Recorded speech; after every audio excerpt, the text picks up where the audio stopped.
ओम नमः शिवाय। नाग पंचमी का त्यौहार बड़ा ही महत्वपूर्ण और शुभ पर्वों में से एक माना जाता है। इस दिन नागों की पूजा की जाती है। अगर किसी व्यक्ति की जन्म पत्रिका में काल सर्पदोष, नाग दोष और पितृदोष यदि उपलब्ध है तो ये पूजा उस व्यक्ति को, उस स्त्री को अवश्य करनी चाहिए, जिससे कि आपकी कुंडली में बैठा काल सर्पदोष और पितृदोष वो शांत हो सके, जिसके कारण आपके कामों में रुकावट आती है वो रुकावट भी दूर हो सके। हम आपको नागों से संबंधित जानकारी आज साझा करेंगे। यदि पितृदोष, काल सर्पदोष है तो उससे क्या हानि होती है, नाग पूजा कैसे करनी है, आपको सब कुछ जानेंगे। लेकिन वीडियो आपको पूरा देखना होगा, क्योंकि आप यदि इसको छोड़ते हैं तो इसमें आपकी हानि हो सकती है। साल में नाग पंचमी का त्यौहार पड़ता है। हर एक व्यक्ति, परिवार को नाग पूजा अवश्य करनी चाहिए। व्यक्ति की जन्म पत्रिका में जो काल सर्पदोष, पितृदोष बैठा होता है, इस पूजा के प्रभाव से ये दोष कमज़ोर पड़ जाता है, शक्तिहीन हो जाता है। काल सर्पदोष, पितृदोष, नाग पूजा से पीड़ित लोगों को नाग पूजा अवश्य करनी है। अगर किसी व्यक्ति को या महिला को स्वप्न में सर्प दिखते हों, सर्प चाहे वो कैसा भी हो, लाल हो, हरा हो, पीला, काला, सफ़ेद, कैसे भी रंग का यदि सर्प दिखता है या पितृ दिखते हैं स्वप्न में, तो आप समझ लीजिए कि आपकी जन्म पत्रिका में काल सर्पदोष और पितृदोष उपलब्ध है। काल सर्पदोष और पितृदोष के कारण आपके प्रत्येक कार्य में रुकावट आती है। सभी कार्य आपके बहुत ही देर से होते हैं, हो सकता है हो भी ना। पुत्र के विवाह में, कन्या के विवाह में विलंब हो सकता है। और यदि आपकी संतान गलत मार्ग पर चल रही है तो वो सुधर जाती है इस पूजा को करने से, क्योंकि आपकी कोई संतान या घर का कोई सदस्य जो बुरे मार्ग पर प्रशस्त हुआ है वो इसी दोष के कारण होता है। यदि किसी व्यक्ति की जन्म पत्रिका में काल सर्पदोष और पितृदोष है तो वो व्यक्ति गलत मार्ग पर भी चलता है। इसलिए उस व्यक्ति को भी नाग पूजा अवश्य करनी है। किस प्रकार करनी है ये भी हम बताएंगे। बड़ा ही सरल तरीका है, आपका कोई धन भी खर्च नहीं होगा इसमें। नाग पूजा करने से वंश वृद्धि भी होती है, आपके सभी कार्य चलने लगते हैं। आपका व्यवसाय जो रुक चुका है, जो दुकानदारी आपकी रुक चुकी है, नौकरी छूट गई है, वो भी आपको दोबारा वापस मिल जाती है। आप करके देखिए इस पूजा को, बड़ी ही शांति मिलती है और इससे होने वाले जो परिणाम हैं, जो शुभ परिणाम होंगे, वो आप स्वयं ही देखेंगे। लेकिन आपको ये पूजा किस प्रकार करनी है, कैसे करनी है, सभी तथ्यों को बड़े ही ध्यानपूर्वक सुनना होगा। नाग दोष, पितृदोष और काल सर्पदोष की शांति के लिए आप रुद्राभिषेक भी करवा सकते हैं। यदि ये रुद्राभिषेक 12 ज्योतिर्लिंगों में से किसी भी एक ज्योतिर्लिंग पर यदि करवाते हैं तो उससे आपको अनंत गुना फायदा होगा, पुण्य की प्राप्ति होगी। या फिर ये रुद्राभिषेक आप किसी नदी के तट पर बने शिवलिंग के मंदिर में भी करवा सकते हैं। यदि आपको नदी के तट पर मंदिर नहीं मिल पाता तो जो आपके नगर में, आपके मोहल्ले में जो कोई भी शिव मंदिर हो उसमें भी आप करवा सकते हैं। और एक बात और, यदि आप रुद्राभिषेक करवाएं तो चांदी के जो नाग नागिन होते हैं, 2 बहुत छोटे छोटे होते हैं, किसी भी स्वर्णकार के पास से आपको मिल जाएंगे, उनका भी पूजन आपके पुरोहित को करवाना होगा। चांदी के नाग नागिन की पूरी पूजा की जो प्रक्रिया है वो पुरोहित जी आपके जानते हैं। आप उनसे इस बात को लेकर परामर्श अवश्य कर लें, अन्यथा वो केवल रुद्राभिषेक करा के अपनी दक्षिणा लेके चले जाएंगे।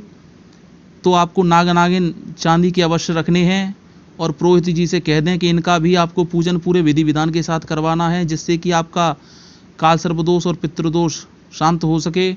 अगर आप ये सभी पूजा कराने में असमर्थ हैं, मान के चलो कोई भी कारण हो सकता है, धन का अभाव हो सकता है, आपके पास समय नहीं है, परिस्थितियां विषम हैं, तो आपको पहले तो ये नाग पूजा या रुद्राभिषेक करने की इच्छा अपने मन में करनी है। एक संकल्प लेना है, जब मुझ पे धन हो जाएगा तो मैं ये रुद्राभिषेक अवश्य कराऊंगी या नाग दोष की शांति अवश्य कराऊंगी, और उसी दिन से धन बचाना आरंभ करिए। यदि आप अपने जीवन में सुख चाहते हैं, शांति चाहते हैं, तो आपको अवश्य करना होगा, अन्यथा आपका ये पैसा किसी अन्य कार्य में खर्च हो जाएगा। जो आपकी जन्म पत्रिका में नाग दोष है, काल सर्प दोष है, वो आपका पैसा बीमारी में और व्यर्थ के कार्यों में खर्च कराता रहेगा। इसलिए आपसे विनम्र निवेदन है कि थोड़े थोड़े पैसे बचाकर इस नाग दोष की शांति समय समय पर कराते रहें। और जब तक आपके पास धन नहीं है, आप धन एकत्रित कर रहे हैं, तब तक घर के सभी सदस्यों को, चाहे किसी की जन्म पत्रिका में काल सर्प दोष हो अथवा ना हो, पितृदोष हो या ना हो, सभी को 9 नागों का एक नाम बोला जाता है। मैं अभी आपको बोलकर बताऊंगा।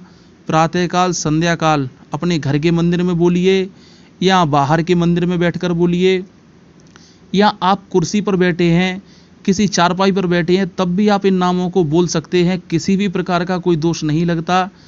कागज़ पेन लेकर आप इन नामों को लिख लीजिए। ये नाम केवल 9 नागों के नाम हैं। इसको बोलने से भी काल सर्प दोष और पितृदोष की शांति होती रहती है। चलिए आरंभ करते हैं। ओम अनंतम वासुकिम शेषम पद्मनाभम च कम्बलम शंखपालाय च करकोटकम तक्षकम च कालिये। ओम अनंतम वासुकिम शेषम पद्मनाभम च कम्बलम शंखपालाय च करकोटकम तक्षकम च कालिये। इन नामों को आप बोलते रहिए, जीवन भर बोलिए। कोई भी दोष आपकी कुंडली में होगा, उसका शमन होगा। इसमें किसी भी प्रकार का कोई खर्चा आपका नहीं लगता। कुछ दिन आप बोलेंगे तो आपको ये कंठस्थ हो जाएगा। आप देखकर भी बोल सकते हैं, कागज़ पर लिखकर भी बोल सकते हैं। इन नामों को आप 21 बार, 5 बार, 3 बार इत्यादि संख्या में बोल सकते हैं। इसकी एक माला भी कर सकते हैं मंदिर में बैठ के। आपको अधिक मात्रा में लाभ अवश्य होगा। एक बात और मैं आपसे एक विशेष रूप से कहना चाहूँगा, जब भी आप हवन कराएं अपने घर में या मंदिर में कराएं, नवरात्रि पर कराएं, शिवरात्रि पर कराएं, आपकी किसी संतान का यदि जन्म दिवस है, यदि जन्मदिन पर आप यदि हवन करवाते हैं किसी पुरोहित से, तो उनसे इन नागों के नामों की आहुति अवश्य लगवाएं। उनसे कह दें स्पष्ट रूप से कि महाराज, आपको इन 9 नागों की 3, 21, 11, 108 आहुतियाँ अवश्य लगानी हैं। तो आपको काल सर्पदोष और पितृदोष से मुक्ति अवश्य मिलेगी। और आप जो अपने घर पे होली दिवाली पर जो पूजा करते हैं देवी देवताओं की, कोई भी देवी देवता हो सकता है आपका, वो आपकी जिम्मेदारी है। उस आहुति पर भी, उस अग्यारी पर भी इन 9 नागों के नामों की 1, 3, 5 ये आहुतियाँ डालते रहें। इससे भी आपको बहुत लाभ होगा। और मैं बाद में भी एक स्तुति बोलूँगा, उस स्तुति को भी पढ़कर आप यदि आहुति देते हैं, कुछ समय तक ऐसा करते हैं, तो आपके जीवन में अवश्य ही सुख शांति का आगमन होगा। और जो स्थिति मैं अंत में बोलूँगा, उस स्थिति में से चाहें तो आप कुछ श्लोकों को भी चुन सकते हैं। तो चलिए अब हम स्तुति आरंभ करते हैं। नागों का नाम मैंने आपको बता ही दिया। ओम लक्ष्मी नारायणाभ्यो नमः, ओम उमा महेश्वराभ्यो नमः, ओम वाणी हिरण्यगर्भाभ्यो नमः, ओम शशि पुरंदराभ्यो नमः, ओम इष्ट देवताभ्यो नमः, ओम ग्राम देवताभ्यो नमः, ओम कुल देवताभ्यो नमः, ओम कुलदेव्ये नमः, ओम स्थान देवताभ्यो नमः, वास्तु देवताभ्यो नमः, ओम चतुष्षष्ठी अग्निभ्यो नमः, सप्तकृत मात्रकाभ्यो नमः, षोडश मात्रकाभ्यो नमः, ओम नवग्रह देवताभ्यो नमः, ओम वरुण देवताभ्यो नमः, ओम वायु देवताभ्यो नमः, ओम मातृपितृ चरणकमलेभ्यो नमः, ओम सर्वेभ्यो ब्राह्मणेभ्यो नमः, ओम सर्वेभ्यो देवेभ्यो नमः, ओम सप्तसागरेभ्यो नमः, ओम सप्तऋषिभ्यो नमः, ओम सर्ववेदेभ्यो नमः, ओम सर्वतीर्थेभ्यो नमः, ओम छम क्षेत्रपालाय नमः, ओम बम भैरवाय नमः, ओम सर्वसिद्धाय नमः, ओम श्री सर्वदेवताभ्यो नमः, ओम श्री रिद्धि सिद्धि बुद्धि सहिताय श्री मन्मगणाधिपतये नमः। यदि आप इन सभी नामों की आहुति नहीं लगा सकते, तो आप इनमें से कुछ महत्वपूर्ण नामों की आहुति अवश्य लगा सकते हैं। लिख लीजिए आप। ओम लक्ष्मी नारायणाभ्यो नमः, ओम उमा महेश्वराभ्यो नमः, ओम शचि पुरंदराभ्यो नमः, ओम इष्ट देवताभ्यो नमः, ओम ग्राम देवताभ्यो नमः, ओम कुलदेवताभ्यो नमः, ओम कुलदेव्ये नमः, ओम सर्वेभ्यो देवेभ्यो नमः, ओम श्री रिद्धि सिद्धि बुद्धि सहिताय श्री मन्मगणाधिपतये नमः। आप इन कुछ नामों की आहुति भी आप लगा सकते हैं। करके देखिए, बड़ा ही सुकून और चित्त शांत होगा आपका। जय शिव शंभू।